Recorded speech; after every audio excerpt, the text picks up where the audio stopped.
वालेकुम दोस्तों की हाल चाल ने जनाब तुसी वेखदे पे हो अपना देश पंजाब टीवी ते मैं तोड़ा मेज़बान मोहम्मद नदीम खरल। सब तो पहले अपने चैनल को करना है सबसक्राइब ते बेल आइकन ते क्लिक करना है कि अच्छी ते बेहतरीन वीडियो का नोटिफिकेशन हमेशा ही तरह वीरां नूं मिलता रहे। वीर वेखते रहन।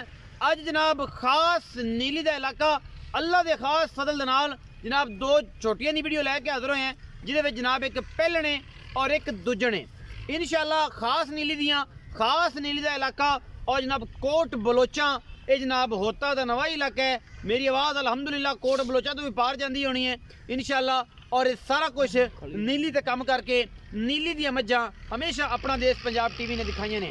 यह जनाब पहले नंबर वाली मझ है और पिछे जनाब कट्टी है। यह पहले कट्टी की शुरू कर लेने। ये 8 तो 10 दिन की सूई हुई है। कट्टी बड़ी खूबसूरत है खास नीली दी है। मगर ओदी माँ भी खड़ी है। सिंह पिछे जाके कुंडा मत्थे ते हल्की जी फुल्ली शाह कालियां अखी। मैं दी जात नस्ल तुहाडे सामने लेने देने मुकद्दर ने। मैनू हड्डी एक के सोहना थन लग्या होया है और जनाब निशान लगे ने बहुत ही आउट क्लास और बड़ा ही खूबसूरत पीस अपना देश पंजाब टीवी ने नीली के ब्रांड दिखाए ने। और नीली हमेशा अपना देश पंजाब टीवी ते मिलती है किते नहीं मिलती। मैनू जात नस्ल लेने देने तुहाडे सामने ने अल्लाह के फजल नाल निशान लगे ने।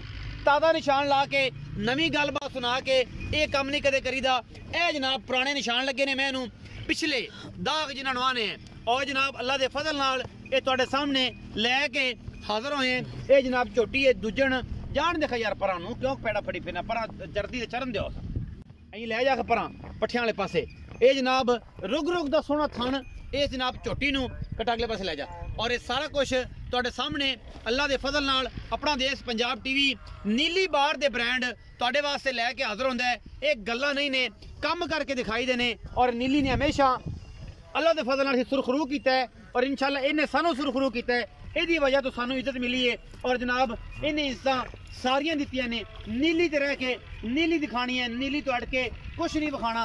ये जनाब दूजे सूए की चोटी पिछे कट्टी 8 तो 10 दिन की सूई है। कोई धुन्नी कौड़ी का निशान नहीं किसी किस्म का।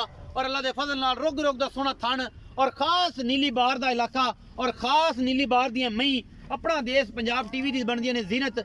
और जनाब सारा कुछ तुहाडे सामने है। ये जनाब पहले नंबर वाली जनाब चोटी है और जनाब दूजा सूआ ये सूई है। लेने देने हमेशा इस तरह मुकद्दर ने। असी जनाब इसकी तसल्ली करवाने पे हैं। बाकी अल्लाह के फजल नाल कोई कमी कुताही है ही नहीं। ये इंशाअल्लाह भरावां नूं ये जनाब पसंद आएगी। अगर वीडियो पसंद आती है वीडियो नूं लाइक शेयर ते कमेंट करना तुहाडी जरूरत भी है और ये नाल साडी मुहब्बत का तकाजा भी वधदा है। मैनूं हड्डी टाका खुड्डा पुट्ठा नस्लां एन इंशाअल्लाह एक तो एक वध चीज़ है पिछे कट्टी ली फिरती है। इस तो बाद जनाब मैं नंबर 2 ते जा रहा जी उसकी तसल्ली करवाने तुहानूं की मामलात ने की गलबात है। ये जनाब मैं नंबर 2 है। ये पहलण झोटी है अल्लाह के फजल नाल और इंशाअल्लाह मुछ बगी है सफेद चिट्टी अख मण मण दी लगी है कतरी कतरी झोटी नूं सेरे झोटी दी जात नस्ल अल्लाह के फजल नाल इंशाअल्लाह एक तो एक वध ये पीस नीली बार दे तुहाडे वीर दी अव्वलीन तरजीह रहिंदी है। नीली तो हट के कुछ ना दिखाइए सिर्फ और सिर्फ नीली दिखाइए। मैनू रुग रुग दा सोहना थन और जनाब बड़ा खूबसूरत वंडा ने। ये पहले ने जनाब खास नीली दी पिछले पैर सफेद ने अगले भी सफेद ने मत्थे तो बोली है 5 कल्याण भी कह सकते हो कतरी कतरी बरीक सिंगी। और मैनू हड्डी एक टाका खुड्डा पुट्ठा ये जनाब तुहाडे सामने है। ये जातां मैं दियां आप कैमरे दे विच आया ने और जनाब ये मगर भी कट्टी है या कट्टा ये तिना चाहते हैं। ये भी कट्टी है जी ये भी मां वर्गी है कट्टी है जी पिछे। और जनाब कैमरे विच हर चीज़ तसल्ली नाल दिखाई जाती है। इन्हूं लैके छड्डो जी जरा उत्थे लै चलो आखिर ते गल्लां करने हैं सारियां मालकां दे नाल की गलबात है की मामलात ने। इस जनाब झोटी दे झोटी किन्ना दुध करदी है मूँह छिगी है चौगी है पूरी है ये सारियां गल्लां मालिक ना करनियां ने और आप मालिक नूं ही पुछना है। सारा कुछ कैमरे की निगाह दे विच है। और जनाब बिल्ली अख कतरी कतरी सिर मुछां बगियां और जनाब टाका मैनू हड्डियां कोई धुन्नी कौली का निशान बंदा आके एक्सपर्ट कट देवे मई साड़ियां नीली तो बाहर कट देवे असीं जनाब तां भी ताबेदार होवांगे और जनाब देनेदार होवांगे। कट्टी लै जा कट्टी तो कर दी दरों थोड़ा जा मैं सीधी ते करो मैं सारा सिस्टम दिखाओ।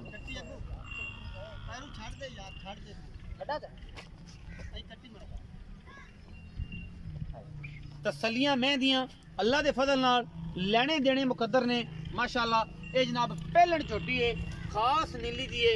अल्लाह के फजल नाल कोई कमी कुताई किसी तरह की विचों छड्डी नहीं और इंशाअल्लाह असी छड्डांगे भी नहीं। बड़ा आउट क्लास पीस है, नीली बाहर दा है, बाहर नहीं इंशाअल्लाह। और जनाब जेड़ा भरा नूं कोई मामला होए कि भाई नदीम यार मैं नीली दी नहीं सी, असी जनाब साडे नाल फलाने बंदे ने धोखा कीता है, फलाने ने कीता है, असी उन्हां नूं ये कहने हैं कि आओ विजिट करो, मौका वेखो, तसल्लियां करो और उस तो बाद जनाब बयाना करो, आ जाओ तसल्ली करके जानवर ले जाओ। और अल्लाह के फजल नाल इहदे विच कोई दो राय है ही नहीं इंशाअल्लाह। बाकी ये जनाब नीली का ब्रांड है, पहलन झोटी है जी 2 नंबर ते, एक पहले नंबर ते। ये जनाब पिछे कट्टी है, कैमरे के विच है। अल्लाह के फजल नाल ये जनाब तसल्ली करके विखाने हैं सारा कुछ। एक बार नज़र कैमरामैन साहब मराया जी बरा।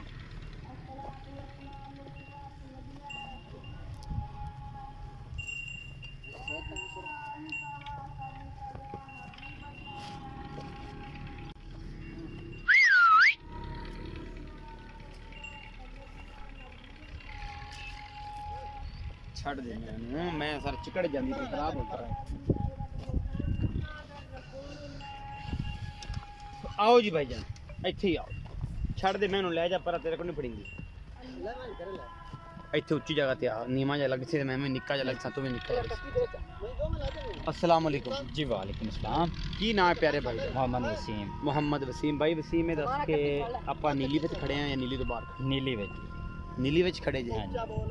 अच्छा भाई वसीम में दसो कि मैं विखाइयां ने 2। हाँ जी। एक मैं विखाई है दूजन, एक विखाई है पहले। हाँ जी। जी मैं दूजन है पहले नंबर वाली। हाँ जी। वो तो मगर कट्टी है किन्ने दिन दी सी? ये मैक्सिमम 8 to 10 दिन। 8 to 10 दिन दी सुई है। अच्छा वसीम भाई दसो कि इस टाइम नचोड़ जो दुध आप मैं चुआना है वो कितना चुआना? इंशाल्लाह 14 किलो मिलेगा। इंशाल्लाह नचोड़ दुध? हाँ जी 14 किलो। लप बच्चे ने छड़ने भी नहीं? इंशाल्लाह पूरा 14 किलो मिलेगा। कुछ छट्टा वादा घाटा सारा कुछ गारंटी? गारंटी है। गंड मरोड़ी कोई चीज ਤੁਹਾਡੀ गारंटी हर चीज दी। भाई वसीम मोहब्बत प्यार वाला मुल करो। 10 दिन ਦੀ ਤੁਸੀਂ ਕਹਿੰਦੇ ਹੋ ਸੂਈ ਹੋਈ ਹੈ ਮੈਕਸਿਮਮ। ਔਰ ਜਨਾਬ ਦੁੱਧ ਇਸ ਟਾਈਮ 14 ਕਿਲੋ ਆਂਦੇ 2 ਟਾਈਮ ਚੁਆਣਾ ਹੈ। हाँ जी। ਤੇ ਇਹ ਮੇਰੀ ਜਾਨ ਭਾਈ ਵਸੀਮ मोहब्बत प्यार वाला मुल भी करो इसमें। इनदे विच 3,80,000। 3,80,000 रुपया। ਇਹ ਕੋਈ ਮੁਨਾਸਬ ਮੁੱਲ ਹੈ ਜਾਂ ਇਹਦੇ ਵਿੱਚ ਕੋਈ ਪਿਆਰ ਮੁਹੱਬਤ ਹੋਰ ਹੋ सर ਸਕਦੀ? वो जदों फिर आएंगे फिर प्यार मोहब्बत कर लांगे। ਕੋਈ ਸੱਜਣ ਭਰਾ ਆਇਆ हाँ ਤਾਂ जी। ਪਿਆਰ ਹੋਏਗਾ। इंशाल्लाह। 3,80,000 ਚ ਪਿਆਰ ਹੋ ਜਾਏਗਾ। हाँ जी। ਅੱਛਾ ਵਸੀਮ ਭਈ ਇਹ ਵੀ ਦੱਸਿਆ ਜੇ ਕਿ ਮੈਂ ਨੰਬਰ 2 ਵਿਖਾਈ ਹੈ ਜਿਹੜੀ ਪਹਿਲਣ हाँ जी। ਉਹ ਕਿੰਨੇ ਦਿਨ ਦੀ ਸੀ? वो 3 to 4 दिन ਦੀ। 3 ਤੋਂ 4 ਦਿਨ ਦੀ ਸੀ। ਅੱਛਾ ਉਹਦੇ ਕੋਲ ਇਸ ਟਾਈਮ ਦੁੱਧ ਕਿੰਨਾ ਜਿਹੜਾ ਆਪਾਂ ਚੁਆਣਾ ਹੈ 2 ਟਾਈਮ ਤਸੱਲੀ ਕਰਾਣੀ ਭਰਾਵਾਂ? 12 किलो है। 12 ਕਿਲੋ ਹੋਏਗਾ। ਘੱਟ ਤੋਂ ਘੱਟ 12 ਕਿਲੋ ਹੈ। ਨਿਚੋੜ ਦੁੱਧ ਦੀ ਗੱਲ ਕਰਨੇ ਆ ਕਿਉਂਕਿ ਅਸੀਂ ਨਿਚੋੜ ਹੀ ਚੁਆਣਾ ਹੈ ਕਿ ਛੱਟੇ ਫੁਆਰੇ ਦਾ ਗੰਢ ਮਰੋੜੀ ਦਾ ਥਣਾ ਦੀ ਤਸੱਲੀ ਹੋ ਜਾਂਦੀ ਹੈ। ਬੱਚੇ ਨੂੰ ਬਾਅਦ ਚ ਪਿਲਾ ਲਓ, ਸਾਡੇ ਪਰ ਸਾਰਾ ਪਿਲਾ ਲੈਣ ਤਸੱਲੀ ਹੋ ਜਾਂਦੀ ਨਾ। ਅੱਛਾ 12 ਕਿਲੋ ਦੁੱਧ ਹੈ, ਵੱਧ ਜਾਏਗੀ ਕਿ ਦੁੱਧ ਲੱਪ? हाँ जी इंशाल्लाह बच जाएगी। ਅਜੇ ਮੈਲਾ ਮੋਲ ਸੁੱਟਣਾ ਹੈ? हाँ जी मेला ਇਹ ਦੱਸਾਂ के ਮੈਨੂੰ। बच जाएगी। ਅੱਛਾ ਭਾਈ ਵਸੀਮ ਮੁਹੱਬਤ ਪਿਆਰ ਵਾਲਾ ਛੋਟੀ ਦਾ ਵੀ ਮੁੱਲ ਕਰੋ, ਉਹਦਾ ਕੋਈ ਇਹਨਾਂ ਪਿਆਰ ਮੁਹੱਬਤ ਕਰਿਆ ਜੀ।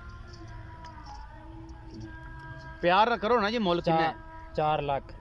4 ਲੱਖ ਰੁਪਇਆ ਇਸ ਪਹਿਲਣ ਝੋਟੀ ਦਾ। हाँ जी। ਅੱਛਾ ਇਸ ਜਿਹੜੀ ਪਹਿਲਣ ਝੋਟੀ ਦਾ 4 ਲੱਖ ਰੁਪਏ ਤੁਸੀਂ ਮੁੱਲ ਕਰਦੇ ਹੋ, ਇਹਦੇ ਵਿੱਚ ਕੋਈ ਲਾੜ ਪਿਆਰ ਵੀ ਹੋਣਾ? हाँ जी। 19 ਕੀ ਹੋ ਜਾਏਗੀ? हाँ जी बिल्कुल हो जाएगी। ਇਹ ਜਨਾਬ 12 ਕਿਲੋ ਦੁੱਧ ਦੋਵਾਂ ਟਾਈਮਾਂ ਦਾ 4 ਤੋਂ 5 ਦਿਨ ਦੀ ਸੂਈ ਹੈ ਤੇ 12 ਕਿਲੋ ਦੁੱਧ ਤੁਸੀਂ ਕਹਿੰਦੇ ਪਿਓ ਔਰ ਇਹਦਾ 4 ਲੱਖ ਰੁਪਏ ਮੰਗਿਆ ਜੇ। हाँ जी। ਇਹ ਖਾਸ ਨੀਲੀ ਝੋਟੀ? हाँ जी खास नीली। ਇਹਦੇ ਵਿੱਚ ਕੋਈ ਪਿਆਰ ਮੁਹੱਬਤ ਵੀ ਹੋਵੇਗਾ ਜਦੋਂ ਕੋਈ ਸੱਜਣ ਆਵੇਗਾ? हाँ जी बिल्कुल ਹੋ ਜਾਏਗਾ। हाँ जी। ਇਹ ਜੀ ਭਾਈ ਵਸੀਮ ਦੀਆਂ ਗੱਲਾਂ ਤੁਸੀਂ ਲਈਆਂ ਸੁਣ। ਇੱਕ ਦਾ ਮੁੱਲ ਕਰਦਾ ਹੈ 3,80,000, ਇੱਕ ਦਾ ਮੁੱਲ ਕਰਦਾ ਹੈ ਜੀ 4 ਲੱਖ ਰੁਪਈਆ। ਉਹਦੇ ਵਿੱਚੋਂ ਲਾਡ ਪਿਆਰ ਵੀ ਕਰਾਵਾਂਗੇ ਔਰ ਇਨਸ਼ਾਅੱਲਾ ਇਹ ਭਰਾਵਾਂ ਦੇ ਨਾਲ ਸੰਗਤ ਜਿਹੜੀ ਹੈ ਹਮੇਸ਼ਾ ਸਾਡੀ ਰਹਿੰਦੀ ਹੈ ਕਿਉਂਕਿ ਅਸੀਂ ਪਿਆਰ ਕਰਨੇ ਆ ਔਰ ਪਿਆਰ ਦੇ ਨਾਲ ਪਿਆਰ ਚੱਲਦਾ ਹੈ, ਐਵੇਂ ਨਹੀਂ ਚੱਲਦਾ। ਆਪਣਾ ਬਹੁਤ ਸਾਰਾ ਖਿਆਲ ਰੱਖਿਆ ਜੇ। ਮਿਲਾਂਗੇ ਅੱਛੀ ਔਰ ਬਿਹਤਰੀਨ ਵੀਡੀਓ ਦੇ ਨਾਲ। ਪਾਕਿਸਤਾਨ ਜ਼ਿੰਦਾਬਾਦ, ਪਾਕ ਆਰਮੀ ਜ਼ਿੰਦਾਬਾਦ।